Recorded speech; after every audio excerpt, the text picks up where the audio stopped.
Hello students, good morning. TR solution একাডেমিতে তোমাদের প্রত্যেককে স্বাগত জানাই। আমরা গ্রাম পঞ্চায়েত স্পেশাল যে বাংলা ক্লাস শুরু করেছিলাম তারই কিন্তু প্র্যাকটিস সেট 3 নিয়ে চলে এসেছি আজ। তো চলো ক্লাস স্টার্ট করি, দেখা যাক ফার্স্ট কোশ্চেন কি আছে।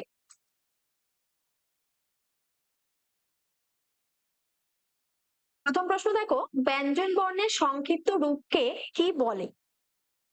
তো স্বরবর্ণ ব্যঞ্জন বর্ণের সাথে যদি যুক্ত হয় তাহলে তার সংক্ষিপ্ত রূপকে কিন্তু কার বলা হয়। কি বললাম না, কার বলা হয়। আর যদি ব্যঞ্জন বর্ণই অন্য ব্যঞ্জন বর্ণের সাথে যুক্ত হয় তাহলে কিন্তু তার সংক্ষিপ্ত রূপকে বলা হয় ফলা।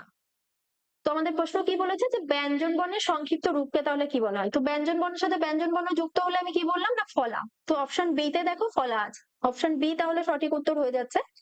তো ফার্স্ট অপশন দেখো যে কার, এটা কিন্তু স্বরবর্ণের সংক্ষিপ্ত রূপকে তাহলে কার বলা হয়। নেক্সট দেখো আছে মাত্রা, অপশন সি। তো বর্ণের উপরে যে দাগ দেওয়া, দেখো মাত্রা শব্দের উপরে এই যে দাগ দেওয়া আছে, তো এটাকে কিন্তু মাত্রা বলা হচ্ছে। নেক্সট দেখো আছে অনুস্বার, তো এটি একটি কিন্তু পরাশ্রয়ী বর্ণ হচ্ছে অনুস্বর। চলো তো নেক্সট কোশ্চেন, নিচের কোন শব্দটিতে স্বভাবতই পেট কাটা মধ্যাংশ হয়েছে? তো পেট কাটা মধ্যাংশ মানে কি, এটি সত্যবিধানের নিয়ম অনুযায়ী হচ্ছে। তো সত্যবিধানের নিয়ম অনুযায়ী কিন্তু কিছু শব্দে কোনো নিয়ম ছাড়াই স্বাভাবিকভাবে সেখানে মধ্যাংশ হয়, পেট কাটা মধ্যাংশ হয়। যেমন আষাঢ় বানানে দেখো পেট কাটা মধ্যাংশ আছে, বা ভাষাতে হয়, ভাষা বানানে পেট কাটা মধ্যাংশ হচ্ছে, বা উষা বানানে আমরা পেট কাটা মধ্যাংশ লিখি। দেখো রোষ পাষাণ এগুলোতে আমরা পেট কাটার মধ্যে ইউজ করি। তো এটি কিন্তু তাহলে সঠিক উত্তর এখানে দেখো আষাঢ় পাচ্ছি, অপশন সি হচ্ছে কিন্তু সঠিক উত্তর। আষাঢ়ে দেখো পেট কাটার মধ্যে রয়েছে। তো ফার্স্ট অপশন কি আছে দেখো, কষ্ট, অপশন এ। তো ট বর্গীয় ধ্বনির আগে কিন্তু যুক্ত বর্ণ হিসেবে পেট কাটা মধ্যাংশ যুক্ত হয়, তো ট এর আগে দেখো পেট কাটা মধ্যাংশ যুক্ত হয়েছে। নেক্সট দেখো আছে বর্ষা, তো রেপ বর্ণের পর কিন্তু মধ্যাংশ যুক্ত হয়, বর্ষা। তো বর আগে র আসছে, তারপরে দেখো পেট কাটা মধ্যাংশ উচ্চারণ করছি আমরা। তো নেক্সট দেখো আছে লাস্ট অপশন পরিষ্কার। তো অ বা আ ভিন্ন অন্য স্বরধ্বনি কিংবা ক ও র এর পর প্রত্যয় বা বিভক্তির দন্তেস্ব মূর্ধন্যয় কিন্তু সেখানে পরিণত হয়ে যায়। তো দেখো পরিষ্কার বানানে কিন্তু ফার্স্ট আছে র, তো র এর পরেই কিন্তু সেখানে পেট কাটা মধ্যাংশ যুক্ত হচ্ছে। নেক্সট দেখো কোন বানানটি সঠিক। তো আমাদের কি বানান দিয়েছে, নিশিথিনী। তো নিশিথিনী এই শব্দটি সঠিক বানান মনে রাখার একটা কৌশল তোমাদের বলে দিই। ফার্স্টেই মনে রাখবে রস্যইকার, অর্থাৎ ফার্স্টে মনে রাখবে রস্যই, তারপর দ্বিতীয়ত মনে রাখবে দীর্ঘইকার, আবার তৃতীয়ততে মনে রাখবে রস্যইকার, চতুর্থতে আবার মনে রাখবে দীর্ঘইকার। তো এই কৌশল ওয়াইজ দেখো নিশিথিনী বানানে তাহলে কি হচ্ছে, ফার্স্ট আমাদের রস্যিকার আছে, দ্বিতীয় কি বললাম দীর্ঘিকার আছে তালবস্যই দীর্ঘি, তৃতীয়ত আবার বললাম রস্যিকার, এখানে থয় রস্যি, আবার চতুর্থতে বললাম দীর্ঘিকার, তো এখানে নয় দীর্ঘি। তো এখানে তাহলে অপশন সি দেখো হয়ে যাচ্ছে সঠিক উত্তর।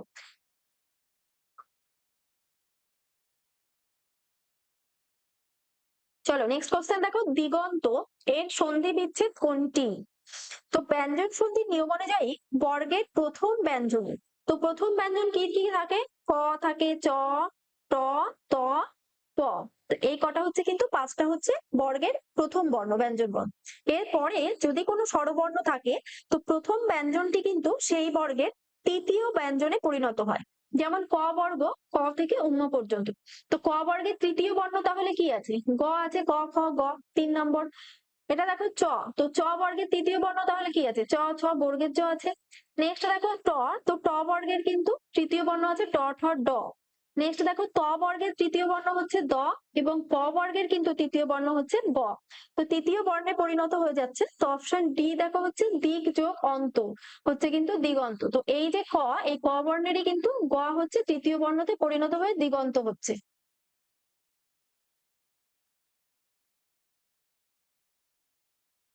চলো তো নেক্সট কোশ্চেন, বাংলা ভাষায় সংস্কৃত উপসর্গটি কোনটি? তো বাংলা ভাষায় উপসর্গ কিন্তু 3 প্রকার। উপসর্গ কত প্রকার বললাম, বাংলা ভাষায় উপসর্গ রয়েছে কিন্তু 3 প্রকার। তো 3 প্রকার কি কি উপসর্গ আছে, একটা আছে খাঁটি উপসর্গ, আর একটা রয়েছে তৎসম বা সংস্কৃত উপসর্গ বলা হয় সেটাকে, এটাকে কিন্তু তৎসম স্বর্গও বলা হয়। আর একটা হচ্ছে বিদেশি, আর একটা হচ্ছে বিদেশি উপসর্গ। এই টোটাল 3টে কিন্তু উপসর্গ রয়েছে, যার মধ্যে তৎসম বা সংস্কৃত উপসর্গের সংখ্যা কিন্তু রয়েছে নির্দিষ্ট 20টি। তো কতগুলো আছে? 20টি। দেখো অপশন বি আছে 20টি হয়ে যাচ্ছে তো সঠিক আনসার। তো 20টির মধ্যে এখানে কি কি উপসর্গ আছে, যেমন প্র আছে বা পড়া আছে, এগুলো কিন্তু যেমন অপ, স, নি আছে, সম আছে, তো এগুলো কিন্তু টোটাল মিলে সংস্কৃত উপসর্গ 20টি রয়েছে।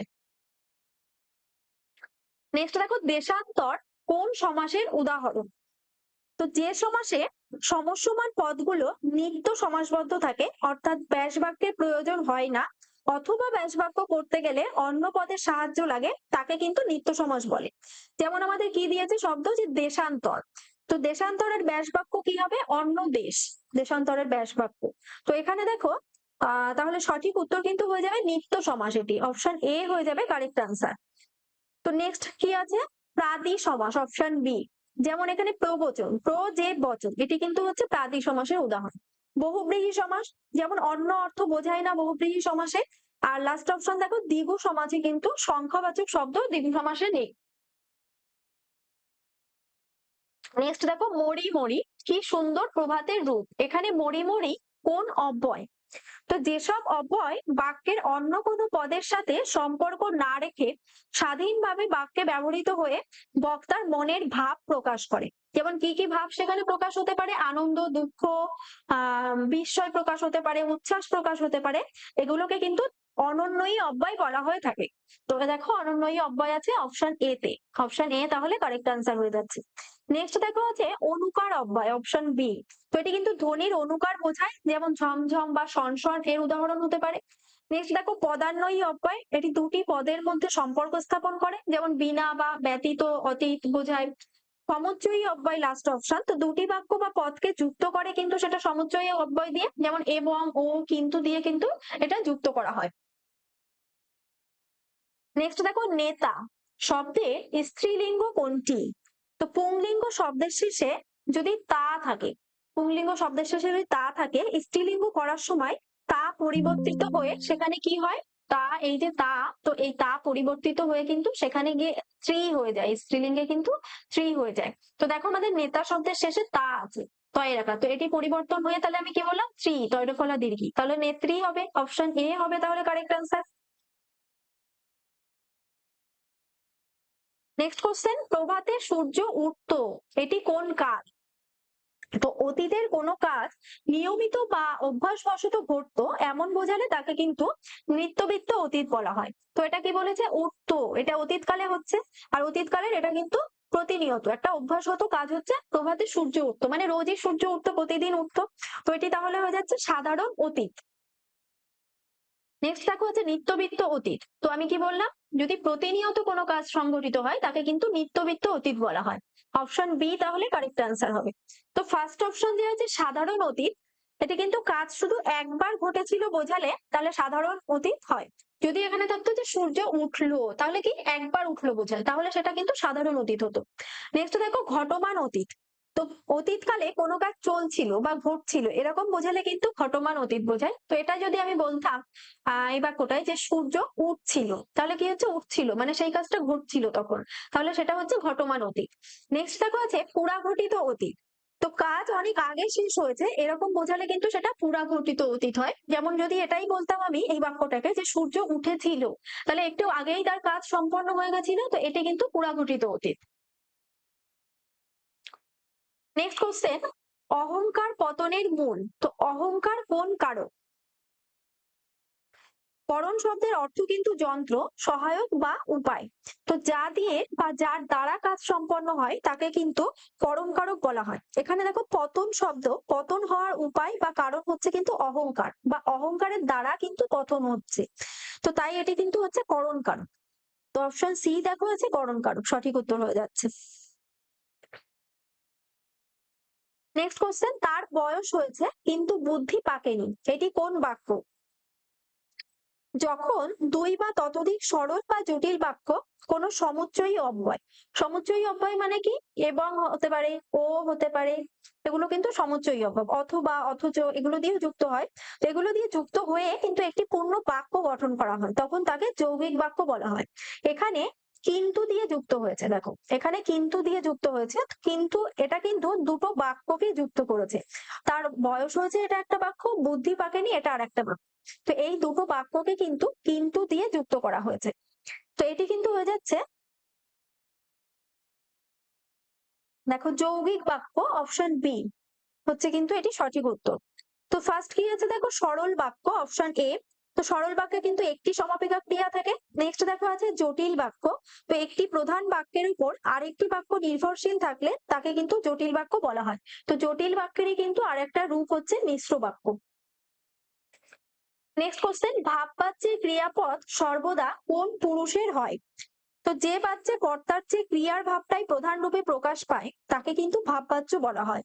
ভাববাচ্যের বাক্যে ক্রিয়াপদ সর্বদা তার নাম পুরুষ হয়, যেমন আমার খাওয়া হলো না, এখানে খাওয়াটা হচ্ছে কিন্তু নাম পুরুষ বোঝায়।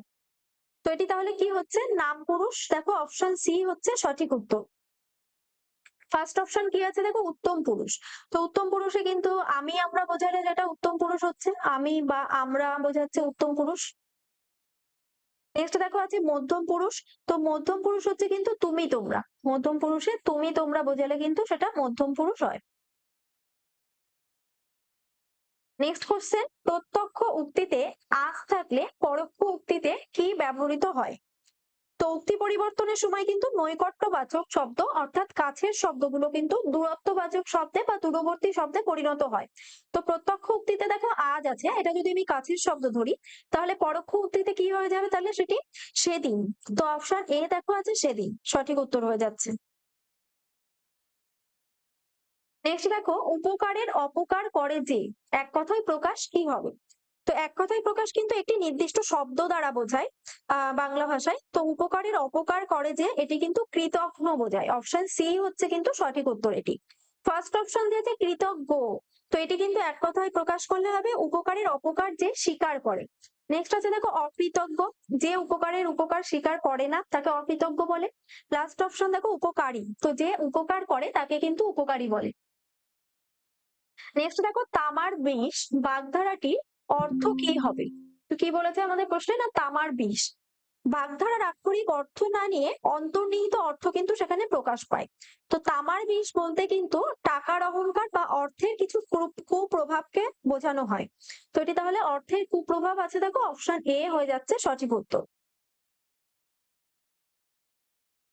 নেক্সট কোশ্চেন দেখো, পৃথিবী শব্দের সমার্থক শব্দ নয় কোনটি? তো যে শব্দের সমার্থক শব্দ নয় জানতে চাওয়া হয়েছে, তো সেটি কি জানতে চাওয়া হয়েছে, পৃথিবী। তো পৃথিবী এর সমার্থক শব্দ কিন্তু রয়েছে ধরিত্রী, এটা হচ্ছে সমার্থক শব্দ। ভূধরও কিন্তু এটি সমার্থক শব্দ। নেক্সট ফার্স্ট অপশন দেখো আছে অবনী। তো এটি কিন্তু পৃথিবীর আরো একটি সমার্থক শব্দ। মেদিনীও কিন্তু পৃথিবীর আরো একটি সমার্থক শব্দ। তো এখানে কিন্তু সঠিক উত্তর, ভূধরও কিন্তু পৃথিবীর সমার্থক শব্দ, সরি মেদিনী হচ্ছে কিন্তু এটি পৃথিবীর সমার্থক শব্দ নয়, মেদিনী। তো মেদিনী কিন্তু তাহলে এটি কারেক্ট আনসার হয়ে যাচ্ছে। নেক্সট কোশ্চেন, অলিক শব্দের অর্থ কি? তো আমাদের কোন শব্দে জানতে চেয়েছে, অলিক। এর অর্থ কিন্তু হচ্ছে কোনো কিছু অবাস্তব বা কল্পনা প্রসূত বা মিথ্যা কোনো কিছুকে অলিক বলা হয়। তো অপশন বি দেখো আছে মিথ্যা, অপশন বি মিথ্যা হচ্ছে কিন্তু তাহলে সঠিক উত্তর হয়ে যাচ্ছে।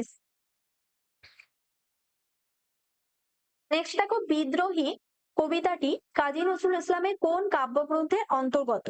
তো কাজী নজরুল ইসলামের সবচেয়ে সাড়া জাগানো কবিতা হচ্ছে কিন্তু বিদ্রোহী। এটি প্রকাশ হয়েছিল কিন্তু 1922 সালে। তার প্রথম কাব্যগ্রন্থ অগ্নিবীণাতে কিন্তু স্থান পেয়েছিল এটি। তো সঠিক আনসার তাহলে হয়ে যাচ্ছে কিন্তু এটি অগ্নিবীণা, অপশন সি হচ্ছে কারেক্ট আনসার।